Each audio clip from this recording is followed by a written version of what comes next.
Wano ku SMX Media nakusuubiza okubeera nga ngenda kuleetera updates ng'okuziika kwa mukyala wa Bruno K abadde maama w'omwana we omu gw'alina neera wenti wengenda okubeera nga nkikola. Amanya n'eddoboozi bamutemisa SMX representing straight out SMX Media. Wano ku SMX Media tubeera ne updates buli lunaku buli ssaawa. Story wejjira we tugikolera naye ng'ekisinga okubeera ekikulu wano ku SMX Media kiri kimu nti ne stories zaffe tuzikonvertinga ne zibeera nga ziwewuka. Data wo aleme kubeera nga agenda mungi. So gwe nawe nayagala story ku YouTube nga tezitwala nnyo data ngenda kusaba osubscribing hano ku SMX Media oleme kubeera ng'osubwa updates na mu entertainment industry ne stories zaffe zitatwala nnyo data neera nenkujjukiza gwe wena na business nga wandyagadde okubeera ng'olanga naffe wanene ku SMX Media nkwaniriza gwa na business company services zo providing products zolina osobola contacting enamba gy'olaba eri ku screen osobola okulaba ngeri ki gye osobola okubeera nga tumarketing product yonna gy'olina. Mbadde nkutegeeza ku updates eziriwo sofa mu by'okuziika maama w'omwana wa Bruno K oba mukyala wa Bruno K. Bruno K avuddeyo n'atuwa details ezimu ku ze tubadde tetumanyi lwakuba waliwo awo ekiro we yaviiriddeyo ko nga munyiivu muko mu comment section y'emu kubanga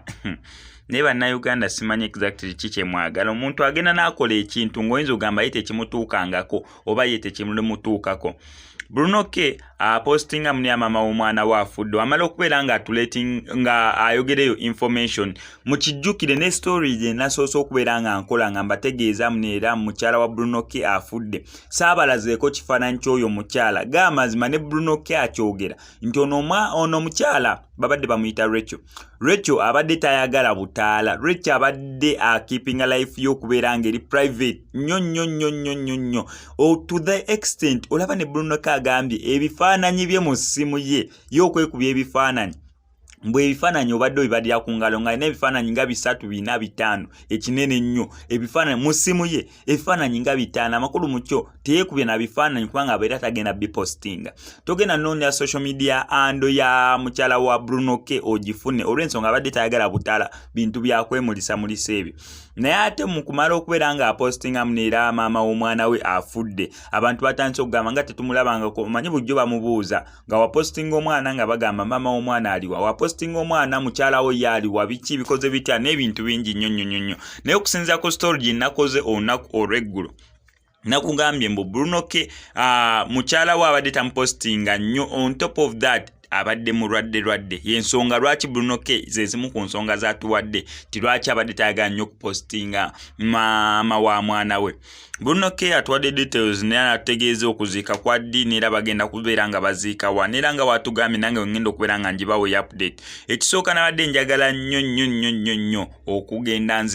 nziikireko Bruno K nga representinga mmwe bannanga basubscribinga ku eno YouTube channel ba SMX Media Kings and Queens basubscribers banga abalungi naye okusinziira mbu okuziika kuyinza obbeera ewala ntungamu kitte kirimu mbalala oba ku luguudo lw'embalala kyensuubira ntungamu suubira obeera otuuse embalala ntungamu bitundu byeyo saidi z'embalala.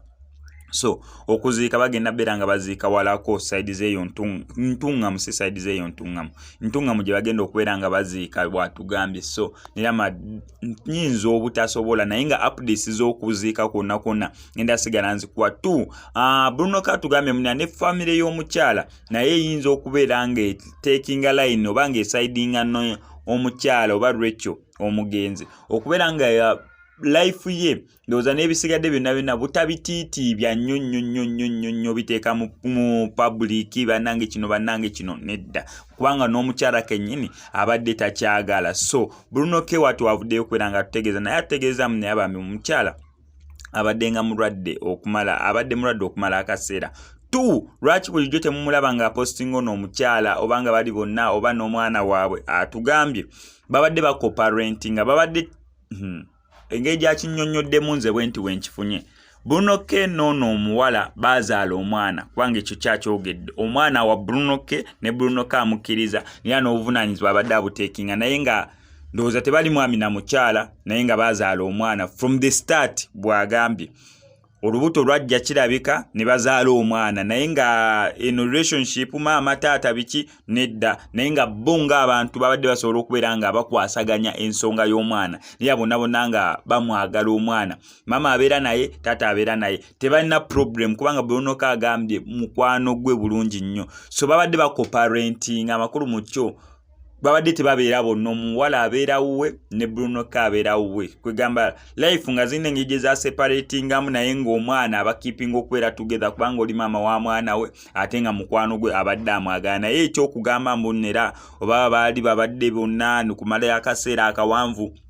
Bruno K kyagamba nedda tabadde bonna kumala akaseera akawanvu however bazaala omwana nera ng'omwana abadde bakomparentinga so obuvunanyizibwa co-parenting kitegeeza nga bagabana obuvunanyizibwa bw'omwana maama nga amulabirira taata n'amulabirira taata wamwegatagidde nga tali busy n'abeerako wa taata weeks 2 mami wabeera ya free n'abeerako naye bamenya kitalo nnyo kitalo ddala ekyatuuse ku maama w'omwana wa Bruno K nera kitegeerekeka mbunera abadde mulwadde okumala akabanga kubanga Bruno K akikatiza n'agamba mbuye yakaaba dda muyinza omulaba nga takaaba muyinza omulaba nga mugumu naye agambye mbuye yakaaba dda awulira yakaaba dda omutima gwaguma amaziga agasigadde kugali ku mutima so details zonna ez'obulwadde obumusenze wani ku SMX Media ngenda beera nga nzikuwa ekyo kyo kituufu nga we neesuubiza okuziika kwonna kwonna nga ogenda mu maaso ngenda beera nga nkukuwa mikwano gya Bruno K bonna bonna abaagala okubeera nga bamwolekerako abayimbi bonna bonna ngenda beera nga still nkuwa details ku biki ebigenda okubeera nga bigenda mu maaso waneno ku SMX Media amannya n'eddoboozi bamutemesa SMX gwe kyonna okola ku subscribe nga no ku SMX Media onyigeka kabeera ku notification bell osobola okubeera nga ofuna updates bwembeeramu n'akamala okubeera nga nziteekayo kankusaba subscribe nga no ku SMX Media oleme kubeera nga missing updates naddala nga zino MSSMX I sign out.